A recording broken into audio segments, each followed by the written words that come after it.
Normal প্রসেসে আমাদের মা যেদিন আমাদেরকে ডেলিভারি দিয়েছিলেন তখন আমাদের মা 57 ইউনিট প্লাস।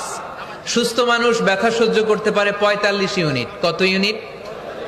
কিন্তু আমাদের মা যেদিন আমাদেরকে দুনিয়ার বুকে এনেছিলেন সেদিন আমার মা, আপনার মা ব্যথা সহ্য করেছিল 57 ইউনিট প্লাস, 57 ইউনিটেরও বেশি।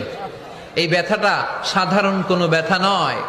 একটা অ্যাক্সিডেন্টে আপনার দেহের 20টা হাড় বা হাড্ডি ভেঙে গেলে যত ব্যথা তার চেয়েও বেশি ব্যথা আমার মা সহ্য করেছিলেন। আমার মাকে ওই দিন এই ব্যথাগুলো সহ্য করার তৌফিক দিয়েছিলেন কে? তাহলে কি পরিমাণে কষ্ট সহিষ্ণুতার, কর্ম সহিষ্ণুতা নিয়ে যে আমরা জন্মাই আমাদের কোনো ধারণাই নাই। এজন্য আমি প্রায় বলি, ছেলে মেয়েদেরকে, সন্তানকে ননির পুতুল করে গড়ে তুলবেন না। ছেলে মেয়েদেরকে কষ্ট সহিষ্ণু করে গড়ে তোলেন। প্রতিকূল পরিবেশে কি করে নিজের অস্তিত্ব জানান দিতে হয় এমন করে আমরা আমাদের মুসলমান সন্তানদেরকে গড়ে তুলব।